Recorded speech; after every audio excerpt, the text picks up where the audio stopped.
सोचो, एक जवान लड़का, बस थोड़ा सा बड़ा हुआ, सिर्फ 23 साल का, जोश से भरा हुआ, जुनून से भरा हुआ, मुस्कुराते हुए फांसी की तरफ बढ़ रहा है। उसकी कुर्बानी ब्रिटिश राज की नींव हिला देगी। ये थे भगत सिंह, हिंदुस्तान का बेटा, एक शहीद जिनकी मौत आजादी की सुबह बनी। वो डरा नहीं, उसने इस पल का इंतजार किया था। ये उसका आखिरी वार था, जुल्म के खिलाफ जिसने उसकी मातृभूमि को जकड़ रखा था। उसकी मौत एक मशाल थी, लाखों हिंदुस्तानियों के लिए लड़ाई का बिगुल। भगत सिंह एक निशानी बन गए। वो हिम्मत और देशभक्ति की मिसाल थे।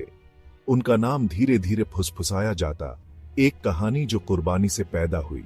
उनकी जिंदगी छोटी थी, पर उन्होंने हिंदुस्तान के दिल पर एक गहरा निशान छोड़ा।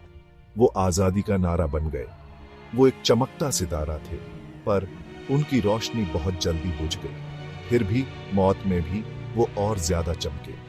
वो आग बन गए जिसने क्रांति को जलाया। वो थे भगत सिंह, वो लड़का जो मर गया ताकि हिंदुस्तान जी सके। भगत सिंह एक आम परिवार में पैदा नहीं हुए थे। वो क्रांतिकारियों के परिवार में पैदा हुए थे।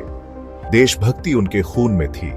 उनके पिता किशन सिंह गांधी जी के कट्टर अनुयायी, उनके चाचा अजीत सिंह और स्वर्ण सिंह आजादी के लिए लड़ने वाले क्रांतिकारी। छोटी उम्र से ही भगत सिंह ने बगावत की हवा में सांस ली।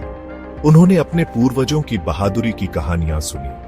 उन्होंने अपने परिवार के लोगों को देश के लिए कुर्बान होते देखा।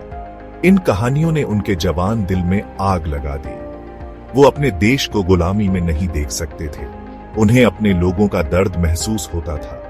उनकी लड़ाई उनकी अपनी लड़ाई बन गई, उनका सपना उनका अपना सपना। उन्होंने अंग्रेजों की गुलामी से भारत को आजाद कराने की कसम खाई। उनका बचपन खिलौनों और खेलों का नहीं था, ये अपने देश की मुसीबत को समझने का था। उन्होंने स्वतंत्रता सेनानियों के बारे में किताबें पढ़ी। वो उन क्रांतिकारियों की तरफ आकर्षित हुए जो सशस्त्र संघर्ष में विश्वास रखते थे।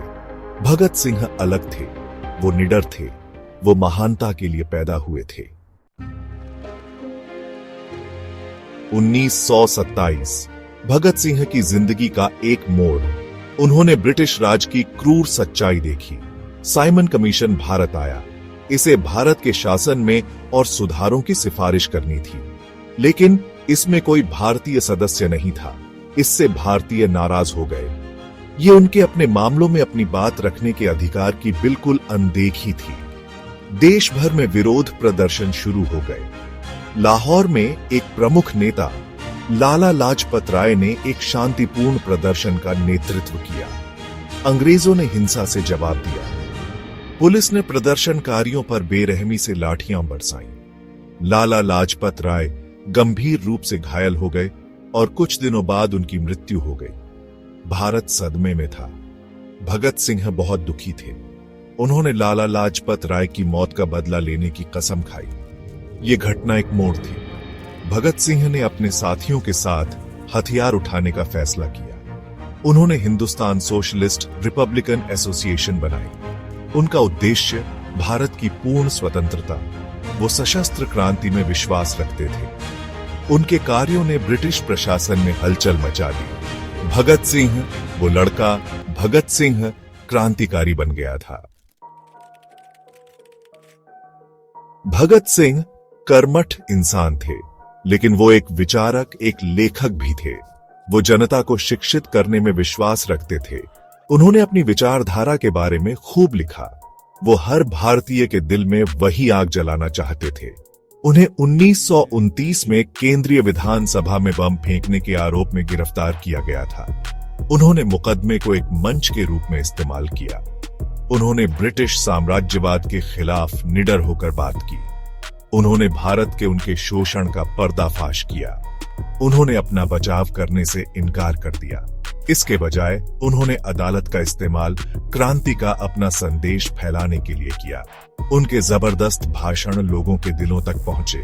उन्होंने उनमें एक सच्चा नेता, अपनी आवाज देखी। जेल में भी उनका हौसला नहीं टूटा। उन्होंने राजनीतिक कैदियों के लिए बेहतर परिस्थितियों की मांग को लेकर भूख हड़ताल की। उनका स्वास्थ्य बिगड़ गया, फिर भी उनका संकल्प दृढ़ रहा। वो सलाखों के पीछे भी प्रतिरोध का प्रतीक बन गए। वो एक सच्चे क्रांतिकारी थे जिन्होंने अपनी आखिरी सांस तक अपने शब्दों और कार्यों से लड़ाई लड़ी।